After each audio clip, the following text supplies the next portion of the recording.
Okay, let's continue with chapter 30, and here we're going to move into Mexico and talk about our two leading artists out of Mexico, Frida Kahlo and Diego Rivera. They're going to really set the scene and make Mexico internationally renowned around the world from around 900 to 1945. So we're going to talk about them, and then we're also going to talk about photography and sculpture that's happening in the Americas at this time. And we're going to look at Weston, and we're going to look at Alexander Calder, and we're going to look at Frank Lloyd Wright. All right, and that will conclude chapter 30. So, to begin, let's jump into the PowerPoint. We're looking at figure 3014.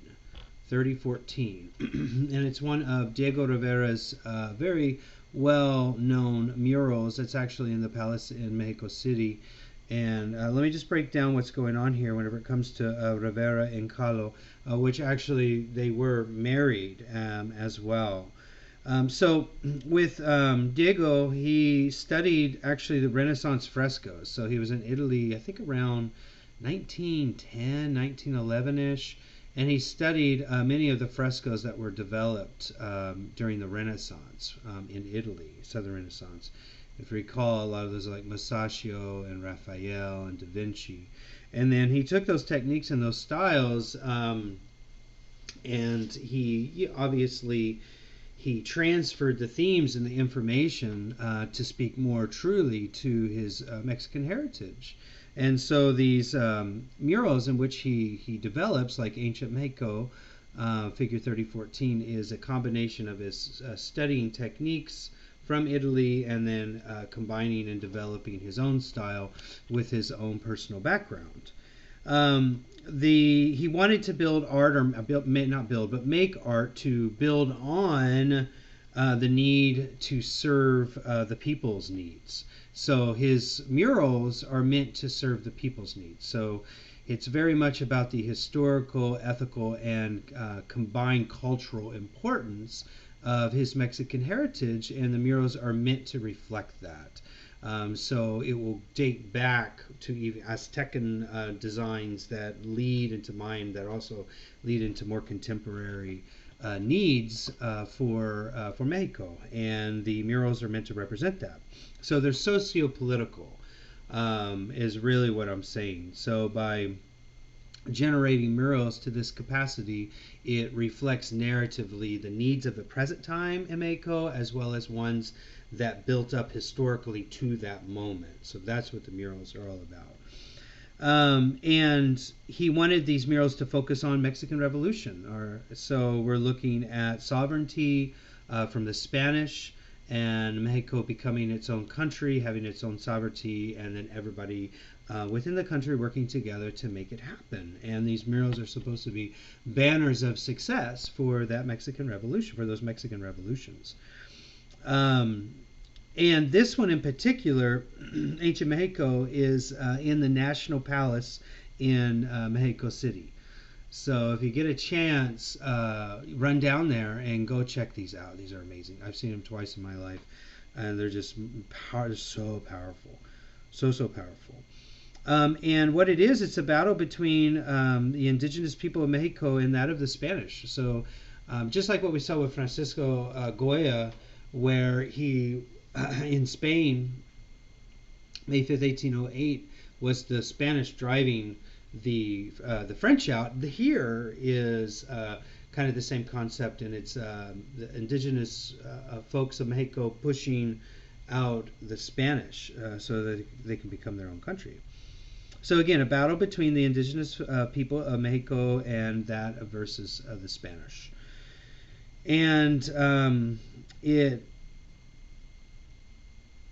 combines complex themes, but he does something that really allows you to visually see what's happening in all the different angles and different arrangements in the composition.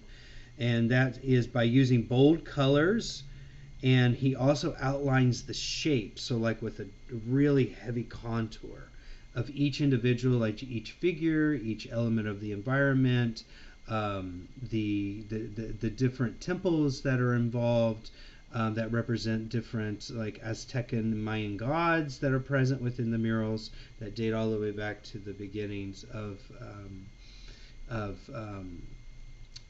before colonial activities that happened in the Americas. So anyway, he uses complex combinations of bold colors that really pop, and then also outlines the shapes with a heavy contour to really make it visual. Because this isn't about trying to fool anybody visually. This is about you need to see it, and you need to know what's happened historically in Mexico.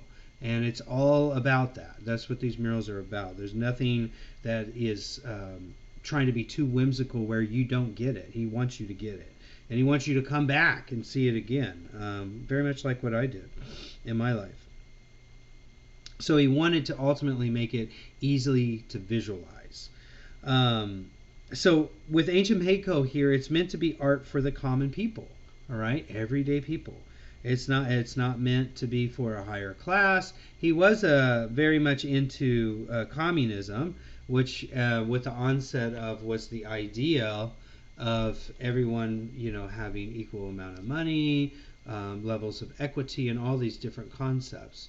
So, but more than anything, with the Marxism, Karl Marx and the studies of Karl Marx, it really boils down to elevating the working class to a higher level.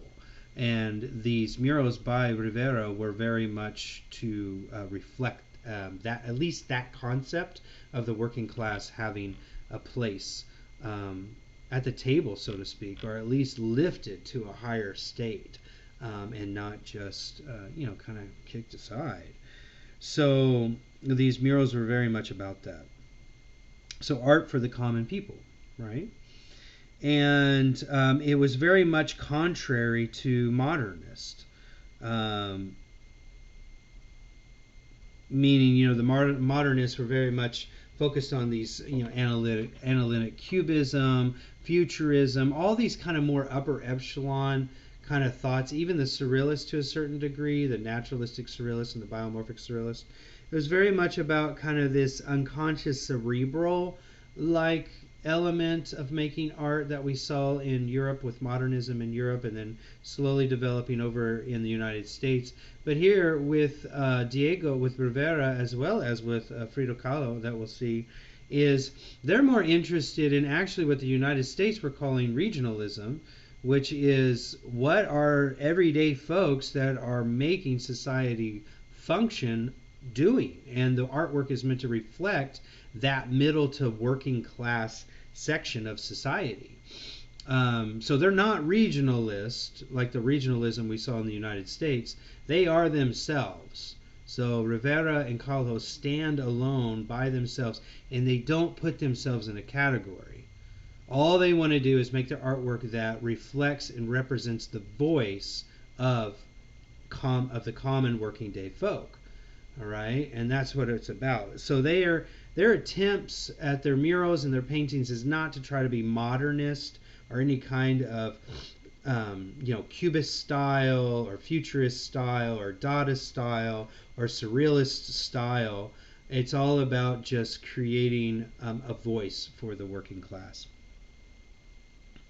But you can say that it's similar to the regionalism we saw in the United States that I talked about in the last chapter, like with American Gothic, for example. All right, so that's a piece by Rivera. Now we're going to go to Frida Kahlo, figure 3015. And what Kahlo wanted to show us was the details of her life. And really kind of the overall idea of the pains and tribulations that she's had to endure throughout her life, and have that reflected as she being the magnified composition, she being the subject matter, to reflect the hardships that the common everyday folk that are working so hard have to go through as well. So she's using herself and her own personal narrative as a voice for the working class. So she will show and dissect different elements of her life that she's had to suffer through to reflect that of the voice of the working class. And so the two Fridas here represent that. And so let me break it down so that you know. She has been labeled a natural surrealist, but she did not personally accept that category. So you have to always go by what the artist is considering herself or himself. She did not consider herself a surrealist, even though it does fit with kind of the tortured kind of grotesque and haunting like imagery sometimes. It's not meant to represent in a surrealist way. These are not coming from necessarily from dreams. These are actually coming from emotions and feelings. If anything, if any art historian would call it anything, it would have to be a romanticism coming from emotion, from the heart, how she felt about her own personal struggles and the struggles of the working class around her in Mexico. So if you ever see that or read that she's labeled a surrealist, do know that she said no, she's not. So we have to say, no, she's not, because that's what she said. She said, I am not a surrealist. So, but her art is to reflect her personal accident and also relationships that she's had. Okay, so let me break down the two Fridas here and why there are two. So two different personalities, and they're linked both by an artery. All right, you see an artery that's crossing by between the two different arts. One coming around the figure to the left, neck, and then back down to the heart cavity, and then the other one going directly to the heart cavity of the figure of Frida to the right. On one end is a forceps that you see with the Frida dressed in white in her right hand, and the other is a fetus of Rivera. So it's a small baby of Rivera in her left hand of the figure of Frida to the right. And what this is supposed to represent is not just the personal conflict that she's had to deal with her own body, being the figure to the left with the forceps on the artery, and the physicality that she's had to deal with in that hardship, but also the hardship of her relationship with Diego Rivera, which was very turbulent at times, let's just say. And so she has this small little fetus in her left hand of Rivera that shows that conflict as well, that embryonic, almost fetal-like conflict. That tumultuous relationship that they had. Now, I don't know for sure if they attempted to have a child and never had a child, and that represents some of it as well with the fetal of Rivera. I haven't looked into that.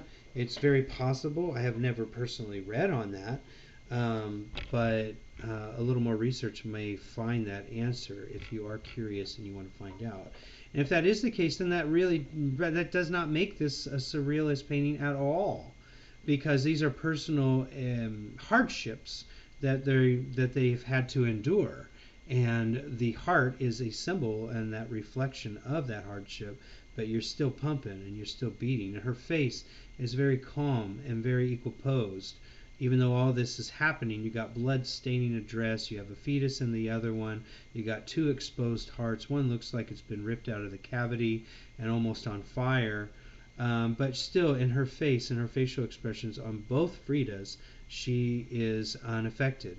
All right? So even with all these emotions, she's still a trooper, and she's still pushing forward. Even at the end of her life, she was on her bed, and they paraded her on her bed down the street to give respect to her, which she was incapacitated at that time. And so it just shows how strong of a character she still is through her paintings today. But again, it's meant to be about Mexico's national cultural identity, and how that is reflected here is the figure on the right is in the Tijuana dress. All right, the one on the right, so indigenous dress with the blue and with the tannish beige to the right. And then on the left is the European style dress, okay, which is wonderfully stained, which I love. So there is this combination of her heritage, her indigenous heritage, coming from Mexico, and then also the studies that she's gone through cerebrally by becoming a trained artist in some of these Western styles, like Rivera was as well. But a personal study, a personal decision to study that. It wasn't forced upon either of them. They chose to study these quote unquote masters from Italy and take these techniques and make them their own and make them Mexico. And that's why we know Frida and Rivera as again making Mexico internationally recognized and renowned during this time. It's because of these works. Also, the heart is a symbol of Aztecan heritage. Okay, so that heart is reflected in a lot of Aztec symbolism from the beginnings of the dominance of Aztec in Mexico. And again, it's just a struggle of herself and also the homeland of Mexico. So whenever she's doing it for herself, or whenever she's doing this as what appears to be self-portraits, they're meant to be self-portraits of Mexico as well. Same with Rivera. Okay, so that is Diego Rivera and Frida Kahlo. And now we're going to talk about some photography and sculpture. And let's start with photography. We're going to begin with figure 3017. Photography at this time actually became very respected and became considered a fine art between World War I and World War II. So you're looking at around 1919 to 1939 is when photography became very renowned. So you figure, and it became an art form, not just a tool for painters, but it actually started to become its own form or its own discipline of fine art. So here we have Pepper, number 30, by Edward Weston. And what Weston was known for is controlling his subjects in settings and objects too. And with Pepper number 30, it's considered a genre. It's considered a genre photograph. Okay, and by it being a genre means that it's showing the entire object itself. And if you contrast that with figure 30.17a, which is the nude, which is something else that he would do, this is not considered a genre painting. What Weston's trying to do with nude in figure 3017a is he's trying to make the human body appear as if it's a landscape. All right? And so, if anything, the genre behind the photography of nude, figure 3017a, is meant to be a landscape genre. Okay? It's not meant to necessarily be a nude genre, but more of a landscape genre. Because if you blur your eyes a little bit, it looks like, and you take some of the deep shadows away by blurring your eyes, it appears as if it's a snow-capped landscape with figure 3017a. All right. Then it makes it become more of a still life genre with figure 3017, Pepper number 30. All right. By showing the entire object in the frame.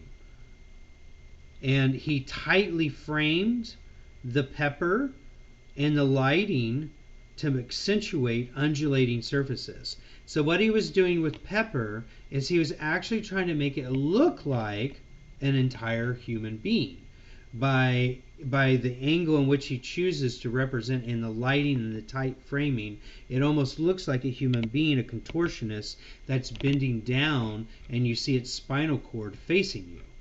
Versus the human body itself, he's trying to make that in figure 3017a nude look like a landscape. So you see what he's doing there? With the actual human body, he wants it to look like a landscape. With something from nature like the pepper in figure 3017, he's trying to make it look like a human form.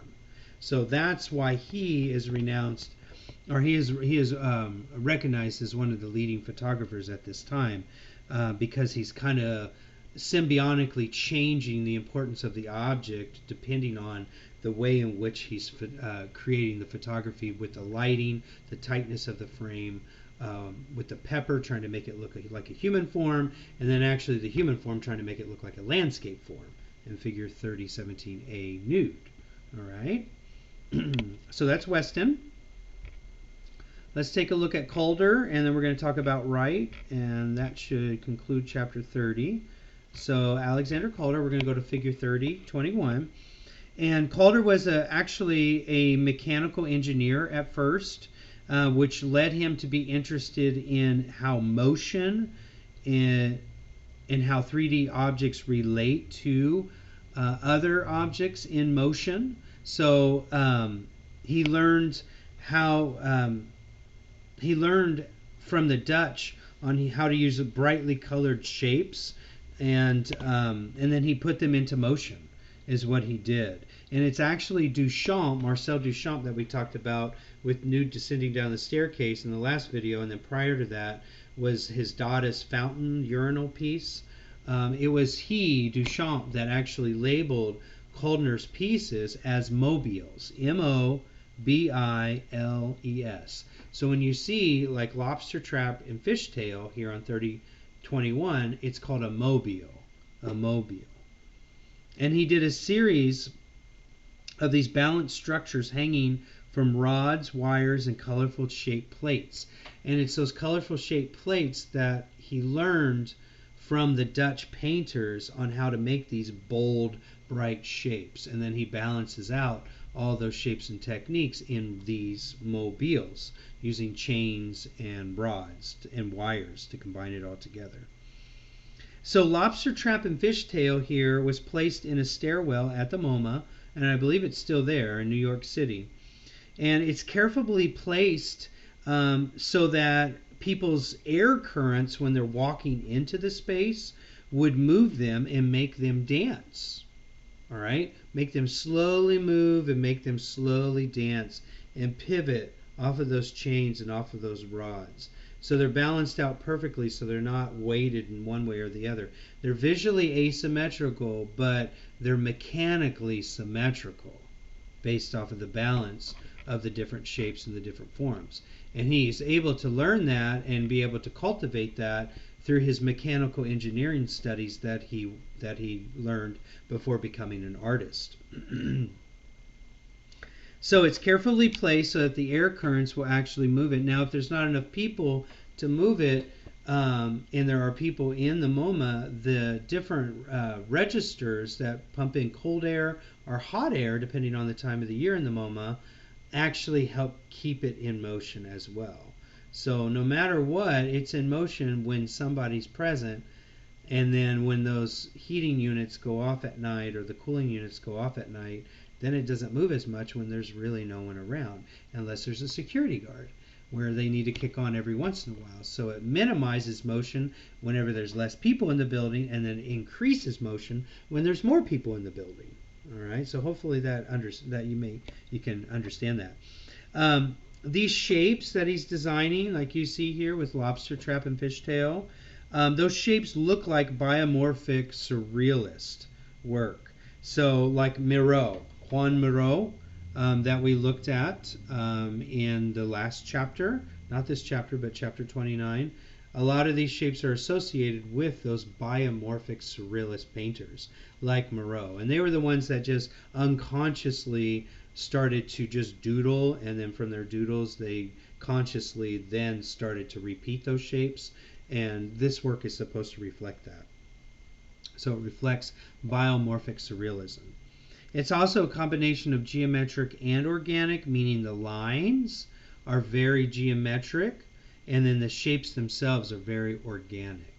Right? They have a very organic, non-rigid, non-analytical look, but the rods, the wires, and the chains in some cases, like this one, are very linear, very sharp, very analytical, and super geometric. So he has a combination of the two, which is a nice balance visually. All right. So that's Calder. Calder, not Calder. There's no N in there. C-A-L-D-E-R. And let's finish up with Frank Lloyd Wright, figure 30:25. This is the Kaufman House, also known as Falling Water, in Pennsylvania. And Wright actually learned and worked with Louis Sullivan, who did the Prudential Building in Buffalo that we saw in chapter 28. the American architecture section at the very end. So he worked. Sullivan was the one who did the Art Nouveau, which means new art, and did the combination of terracotta and steel to develop that building, which was a new way of making art through architecture instead of it being painting or sculpture. And Frank Lloyd Wright is going to learn from Sullivan and continue on that trend of architecture becoming a form of fine art. So with Falling Water, what he did is he wanted to keep it organic, the architecture itself. Now how he did that is by trying to have it fluid with dynamic exchange between the interior and the natural outside world. For example, so to create that fluidness and that dynamic exchange between the interior and the natural world around it, you can see here in this photograph is he built one of the terraces over the waterfall, and instead of next to the waterfall or behind it or in front of it, he built it over it, like it's overhanging, very much like the house is flowing outward and in the same direction as the waterfall that is flowing outward as well. And by doing this, he incorporates motion and sound of the waterfall to be heard throughout the house. So he's taking the sound and the motion of the waterfall, and that is going to continue and reverberate throughout the lower levels of the house of Falling Water. So that's how he's incorporating the organic design between the interior and the exterior natural environment around it. That's one example. And he wanted his homes that he's designing for certain patrons to be more about the space and less about the mass. For example, he's taking what are typically larger, massive walls. So like most homes are like 8 feet tall ceilings. He shrunk them down to more like 6 foot tall ceilings, and then he took that height of the wall and he extended the horizontal layout of the house. He minimized the verticality of different parts of the house, but he expanded it horizontally. And that's what you see here with these terraces that are jetting or cantilevering is what it's called over the falling water or over the waterfall. So that's called cantilevering. cantilevering. Cantilevering. And how he was able to create that cantilevering was a new invention called reinforced concrete. Reinforced concrete. And that was embedding iron into concrete to allow it to jettison out or to tensile out further. Because if it was concrete just built out without any support under it, it would crack and break under the weight of just a few people. But with the rebar and the metal embedded in the cement and then expanded out into that cantilevering, it allowed it to be suspended over the waterfall. So using that invention of reinforced concrete allowed him to create that more space in the building versus the mass in the building. All right. So it's steel, like with skyscrapers, that allow for the mass to get higher up in the space, right, going up vertically, steel beams, and it's reinforced concrete that allows it to jettison out into that cantilevering fashion. All right. So that's how you can get space over mass. And one last thing about this, he just took it so far that every experience in Falling Water or the Kaufman House was meant to be very art-felt. So he even got it down to the little nuances of the patrons having fabric design gowns that they wore in different spaces throughout Falling Water that represented those different rooms. So they would have literally gowns or attire that reflected the interior architecture in combination with the natural environment around it. So he even had those sewn and made for the Kaufmans, who were very famous retail store owners at the time. So they would wear very special gowns to reflect their present position in Falling Water when they were residing inside of the Kaufman House. All right. Okay, folks, that's chapter 30, and we'll get moving on chapter 31 next.